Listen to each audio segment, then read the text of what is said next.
ہماری عورتوں کے روزوں کے معاملے میں ایک مسئلہ بڑا گمبھیر اور بڑا اہم ہے، اور وہ یہ ہے کہ اگر فرض کرتے ہیں عورت اس سال نکاح ہوا، رمضان آ گیا، رمضان میں یہ حالت حمل میں تھی، تو اس کو عورت کو اجازت ہے روزہ چھوڑ دے۔ تو آج کا رمضان تو چلا گیا اس لیے کہ حمل تھا، اگلا سال رمضان گزر گیا اس لیے کہ بچے کو دودھ پلا رہی تھی، تیسرا رمضان آیا اس میں بچے کو دودھ پلا رہی تھی، تو 3 رمضان یہ ہو گئے۔ چوتھا رمضان آ گیا، اتفاق سے مثلا فرض کیجئے اس سال پھر حمل ٹھہر گیا، اور اب چوتھا رمضان تھا، وہ حالت حمل میں ہے، تو یہ روزہ بھی چھوڑ دیا۔ پھر اس کے بعد اگلا رمضان آ گیا، اس میں بچے کو دودھ پلا رہی تھی دوسرے والے بچے کو، وہ رمضان بھی چھوٹ گیا۔ چھٹا رمضان آ گیا، اس میں بچے کو دودھ پلا رہے تھے، وہ رمضان بھی چھوٹ گیا اتفاق سے۔ اس کے بعد وہ رمضان جب آ گیا، اس کے بعد پھر حمل تھا، تیسرا حمل، اس میں پھر رمضان چھوٹ گیا، پھر بچے کو دودھ پلا رہے تھے، پھر رمضان چھوٹ گیا، پھر بچے کو دودھ پلا رہے تھے، پھر رمضان چھوٹ گیا۔ اس طرح بعض عورتوں کے 6 رمضان، بعض عورتوں کے 8 رمضان، بعض عورتوں کی 10 رمضان جمع ہو جاتے ہیں، اور وہ روزے ان کے سر پر باقی رہتے ہیں۔ اور نہ علماء کو فکر ہے کہ اس مسئلے کو بیان کریں، نہ امام صاحبان اس مسئلے کو بیان کر پاتے ہیں، نہ شوہروں کو کبھی اس کی فکر رہی، نہ عورتوں کو کبھی خیال ہوا، اور اگر ہوتا ہوگا تو خیال ابھرا، سوچا، پھر وہیں چھوڑ دیا، اور اس طرح سے عورتوں کے ذمے نہ جانے کتنے رمضان کے روزے باقی۔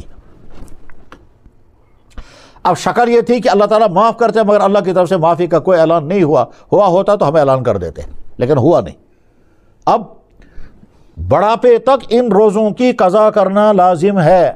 البتہ کنسیشن یہ ہے کہ کنٹینیو کرنا ضروری نہیں ہے، بیچ میں گیپ بھی کر سکتے ہیں۔ لہذا اگر ایسی خواتین جن کے کئی سال کے رمضانوں کے روزے بچے ہوئے ہیں، وہ خواتین اگر سردیاں آئیں اور وہ روزے رکھ لیں، مثلا اس سال سردیاں آ گئی، دسمبر، جنوری، فروری، ان 3 مہینوں میں بیچ میں گیپ کر کے روزہ رکھیں گے، ہو سکتا ہے 3-4 مہینوں میں کم سے کم 1 رمضان نکل جائے گا،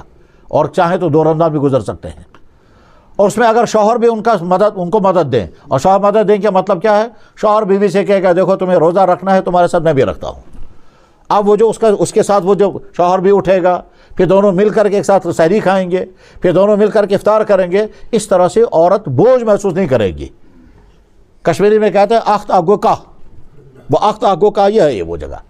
کہ ایک تو اکیلی بیچاری کو اٹھنی پڑے سردیوں میں، اکیلے اٹھنا پڑا ہے سردیوں میں، اکیلی سحری کھانی پڑ رہی ہے، دائیں بائیں کوئی نہیں ہے۔ اس کے مقابلے میں اگر اس کا شوہر اس کے ساتھ ہوگا تو جناب اگر سارا عیال ہوگا شوہر نہیں ہوگا تو وہ ایک کمی محسوس کرتی ہے، اور اگر شوہر ہے تو سب کچھ آ گیا۔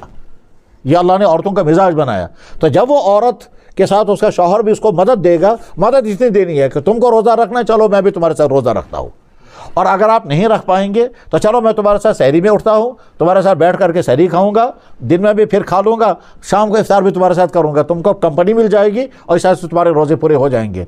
شوہر جب اپنی بیویوں سے ہر طرح کے فائدے اٹھاتے ہیں تو ان کی دین کی فکر کیوں نہیں کریں گے؟ تو اس طرح سے وہ عورتیں، وہ خواتین جن کے کئی سال کے رمضان باقی ہیں، ان خواتین کو چاہیے کہ اپنے ان چھوٹے ہوئے روزوں کی فکر کریں، اور اگر نہیں روزے رکھ پائی یہاں تک کہ بڑھاپے کی وہ سرحد آ گئی، اب روزہ رکھ ہی نہیں سکتی ہیں، تو پھر تو اتنے سارے روزوں کا کفارہ دینا پڑے گا، اور کفارہ نہیں، فدیہ دینا پڑے گا۔ فدیہ کا مطلب 1 روزے کے بدلے میں پیسہ، 1 روزے کے بدلے میں پیسہ، اور وہ کتنا پیسہ ہے؟ 1 روزے کے بدلے میں 1 صدقہ فطر۔ وہ